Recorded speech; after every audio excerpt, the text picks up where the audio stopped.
কি বিয়েবাড়িতে যেরকম চিকেন কষা রান্না হয় সেই রকম চিকেন কষা রান্না করে সবার মন জয় করতে চান? তাহলে এই ভিডিওটা একদম আপনার জন্য। বাই দ্য ওয়ে, আমি অর্পিতা, ফ্লেভার উইথ অর্পিতার চ্যানেলে আপনাদের সকলকে স্বাগত। দারুণ স্বাদের এই চিকেন কষা রেসিপি একবার দেখলে আপনারা না বানিয়ে থাকতেই পারবেন না। তাহলে চলুন দেখে নিই আজকের এই রেসিপিটি। এখানে আমি নিয়েছি 1 কেজি চিকেন। চিকেনের পিসগুলোকে আমি এইভাবে রেখেছি। চিকেনটাকে আমি ভালো করে ধুয়ে পরিষ্কার করে নিয়েছি। এবার চিকেনটাকে একটু ম্যারিনেশন করে নিচ্ছি।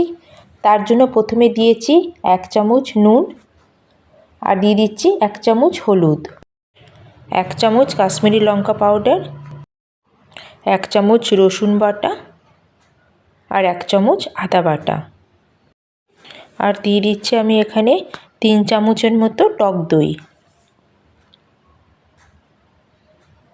এইভাবে ম্যারিনেশন করলে চিকেন যেমন সফট হবে তেমনি কিন্তু ফ্লেভারফুলও হবে। এবার চিকেনটাকে মশলার সাথে খুব ভালো করে ম্যারিনেশন করে নিচ্ছি। এটাকে আমি 1 ঘন্টার জন্য ম্যারিনেশন করে নেব। প্রথমে আমি একটা কড়াইতে মশলা বানিয়ে নিচ্ছি। এর জন্য নিয়েছি 2টো এলাচ, 2টো লবঙ্গ, অল্প দারচিনি, 1 টুকরো জয়িত্রী, আর অল্প জায়ফল।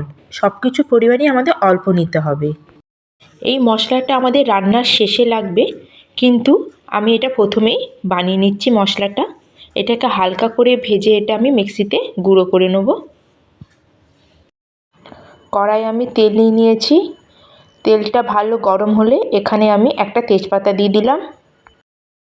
আমি এখানে সর্ষের তেল ব্যবহার করেছি।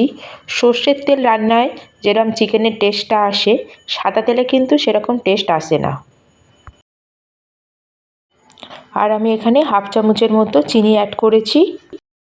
চিনি দিলে মাংসের কালারটা খুব ভালো আসে। চিনিটা আমার গলে গেছে।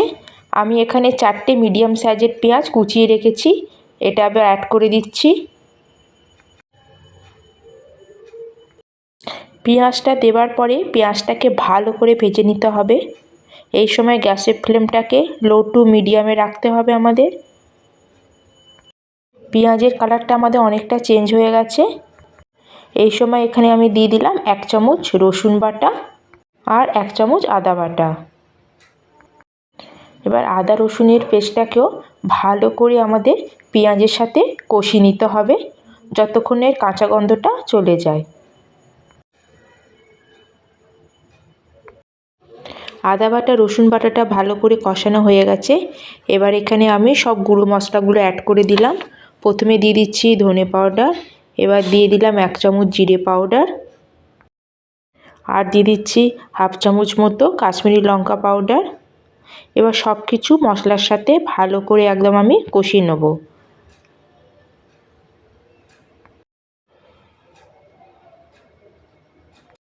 এখানে আমি 2টো মিডিয়াম সাইজের টমেটো পেস্ট করে রেখেছিলাম। এবার এটাকেও আমি মশলার মধ্যে অ্যাড করে দিচ্ছি।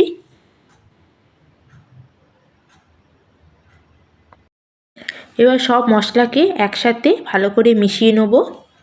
যতক্ষণ না মশলা থেকে তেল বেরোচ্ছে ততক্ষণ এটা কষিয়ে নিতে হবে। এখন আমি এখানে পরিমাণ মতো নুন অ্যাড করে দিচ্ছি। নুনটা আপনারা বুঝে দেবেন, কারণ ম্যারিনেশন করার সময় নুন দেওয়া ছিল মাংসের মধ্যে। 3 থেকে 4 মিনিট হয়ে গেছে। আমি মশলাটাকে ভালো করে কষিয়ে নিচ্ছি, আর মশলা থেকে তেল বেরোতেও শুরু হয়ে গেছে। এখন আমি এর মধ্যে ম্যারিনেশন করা চিকেনটা দিয়ে দিচ্ছি। এই সময় গ্যাসের ফ্লেমটাকে আমাদের মিডিয়ামে রাখতে হবে, আর 10 থেকে 15 মিনিট চিকেনটাকে ভালো করে এইভাবে কষিয়ে নিতে হবে।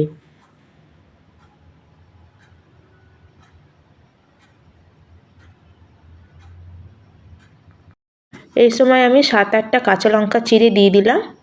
এবার মাংসটাকে ভালো করে মশলার সাথে কষিয়ে নিতে হবে। মাংসটা কষাতে কষাতে এই সময় আমি একটা পেস্ট তৈরি করে নেব। এখানে আমি 5-6টা কাজু বাদাম আর 1 চামচ চারমগজ ভিজিয়ে রেখেছি, এটাকে বেটে নেব।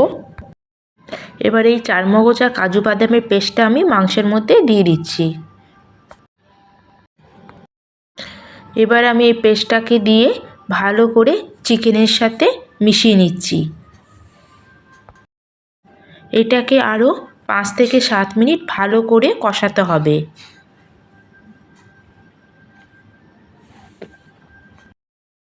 এইভাবে যদি চিকেনটাকে আমরা ভালো করে কষিয়ে নিই তবে চিকেনের টেস্টটা অনেক ভালো হয়। চিকেনটা ভালোভাবে কষানো হয়ে গেছে।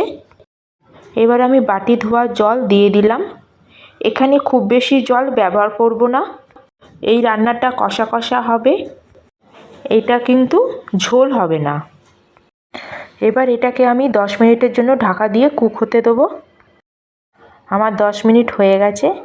এবার ঢাকা খুলে দেখে নিই মাংসটা কেমন সেদ্ধ হয়েছে। দেখুন চিকেনটা কত ভালো সেদ্ধ হয়ে গেছে আর চিকেনের মধ্যে ভালো করে মশলাও ঢুকে গেছে।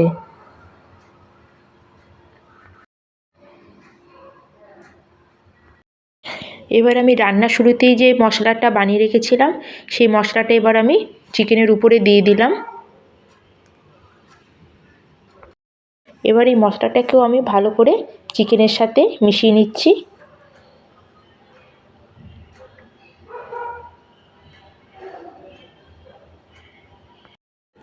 মশলাটা দেওয়ার পরে আমি কিছুক্ষণের জন্য ঢেকে রেখেছিলাম। দেখুন বন্ধুরা, আমার চিকেন কষা একদম রেডি। দেখুন বন্ধুরা, কত সহজে আমাদের তৈরি হয়ে গেল বিয়েবাড়ির স্টাইলে চিকেন কষা রেসিপি। আপনারা খুব সামান্য কিছু উপকরণ দিয়ে খুব সহজেই এই রেসিপিটি বাড়িতে তৈরি করে নিতে পারবেন। আপনাদের যদি এই রেসিপিটি একটু ভালো লেগে থাকে তাহলে অবশ্যই আমার চ্যানেলকে সাবস্ক্রাইব করবেন। সবাই ভালো থাকবেন, সুস্থ থাকবেন। ধন্যবাদ।